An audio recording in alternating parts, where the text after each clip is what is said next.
kamid ah tifiyada waxbaaro iyo qolyowga inspection ka sameeyo ayaa waxay iska kaashadeen mashruuc film ah ama project ah oo laga sameeyay qaar kamid ah ajaanibta ku nool dalkan Koonfur Afrika ee cunooyinka kada kuwa alaabaha dhacay kada kuwa maqaayadaha ka shaqeeya filimka aad u dheer asbuucan ayaa la soo daayay hadalhayn badan oo saameynteedu wadata ayuu dhaliyay inta badan waxa dadka ka soo muuqday waxa u badnaa Ethiopian oo sheekada inta badan baaritaanka ah ayaa waxay ahayd investigation lagu sameynayay maqaaxidooda oo cunooyinka ay ku iibiyaan markii ay arkaan qolooyinkan ay kala ordayaan ay dukaanka xirxiraan ceebta adduunka ku dhacday laakiin waxa ma ogeyn in kaamarooyin iyo meediyi warbaahinta ay la socoto maysan ogeyn kadib waxa laga gortay meeshii cunadii ku sameynayeen iyo qaab daradii iyo wixii oo dhan laga gortay taasoo macnaheedu sumcad darro ku sameynaysa dib cunno ay karinaysid in marka hore meelaha aska nadaafisid danta kugu jirta customkaada dan ugu jirta caafimaadkaada dan ugu jirta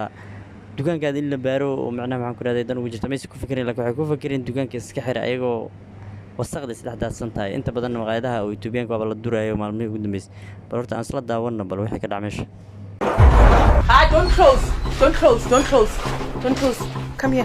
Why do you guys repackage? No, we don't repackage. Because this doesn't. This is dirty. This is dirty. You can see come I'm a hold.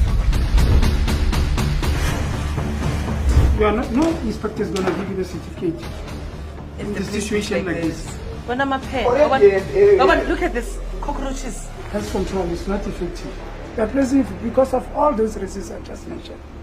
marka sheekadan waxa laga baran karo waxay tahay hadiiba aad tahay qof milkiile maqaaxiyad la ama ka shaqaysid oo shaqadaada ay tahay ama adigu uun si aad ugu lug leedahay inaad cunnada iyo waxyaabaha akadiisid iyo meesha aad saaraysid inta baad hubiso si aad badqabka dadka uga warqabto iyo weliba waxa aad kadaysid inay nadiif yihiin saan oo kale kugu dhici karto dadkii wax ka gadanayaan waa ka tagaan sanadii kugu dhacaan lagu soo bandhigay inta badan maqaayadaha ajaanibta dadka localka iyo dadka ajaanibta iyo dadna walba wax ka gato marka saan oo kale lagu warka sumcad darro ay ku noqonaysaa maxaan ku raadaa cunadaada iyo ganacsigaaga sida Itoobiyaanka ku dhacday hadda ninka Itoobiyaanka wixii isku dhaxdaadsan oo arkay waa ka orday kuma soo fikirin xitaa in fur la dhaha waa la qabtay furaa la yiri dii fur la yirina wixii isku dhaxyaacsan oo ana maxaan ku raadaa baranbara iyo qashin iyo hilibka isku dhaxyaacsan iyo tarxi iyo la isku dhaarkay iyo cunadu kada waxaas inta badan kadaan marka foofa dukaanka waa iska xirmaa ganacsigaas waa xirmayaa baad ganacsigiisa iska xiray ninkaas waayo shaqaaleena muuna u sheegin ganacsigu wuu waayay